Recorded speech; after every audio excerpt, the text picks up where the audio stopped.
Bienvenue à la communauté d'études quotidiennes de la Bible. Nous nous retrouvons ensemble pour la leçon des jeunes qui a pour titre la leçon 9, le combat spirituel, deuxième partie. Aujourd'hui, on nous dit « La vérité a été faite chair ». Toute personne ayant vécu une relation amoureuse à distance sait à quel point les lettres manuscrites de son partenaire sont spéciales, surtout à l'ère du numérique. Les lettres d'amour sont de petites représentations physiques d'une réalité plus vaste. Conjuguées avec d'autres formes de communication, de telles lettres rendent les périodes de séparation un peu plus supportables. Évidemment, rien ne peut se comparer aux retrouvailles en personne.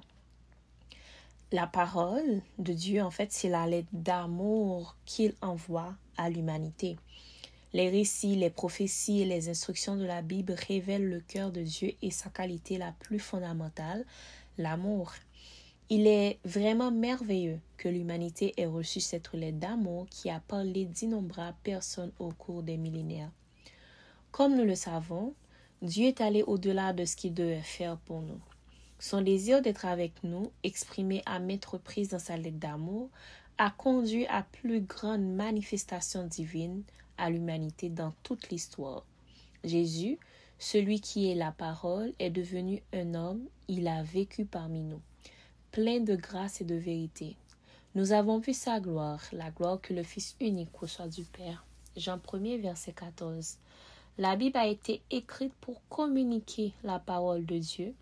Jésus est venu pour démontrer la parole de Dieu. Considérez les parallèles suivants entre la Bible, la parole et Jésus et la parole. Donc, nous savons que la Bible, c'est la parole de Dieu. La parole de Dieu, c'est Jésus. Et Jésus est la parole. Jésus est la parole faite chair. Il a fait l'expérience de la vie avec nous, comme l'un d'entre nous. Il comprend l'expérience humaine avec toutes ses douleurs, ses défis et ses problèmes. Il peut parfaitement répondre à nos besoins parce qu'il sait exactement ce que cela comporte. Son incarnation nous enseigne que Dieu est vraiment notre Emmanuel. Il est avec nous et il est pour nous. Jésus est venu nous montrer l'amour de Dieu qui avait déjà été promis dans sa parole écrite.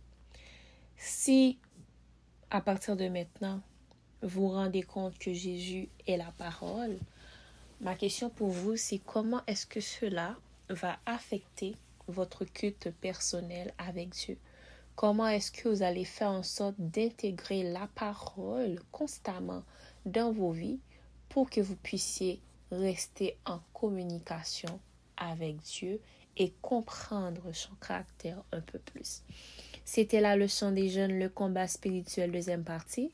Merci d'avoir été avec nous à la communauté d'études quotidiennes de la Bible pour la leçon des jeunes. Que Dieu vous bénisse. Au revoir.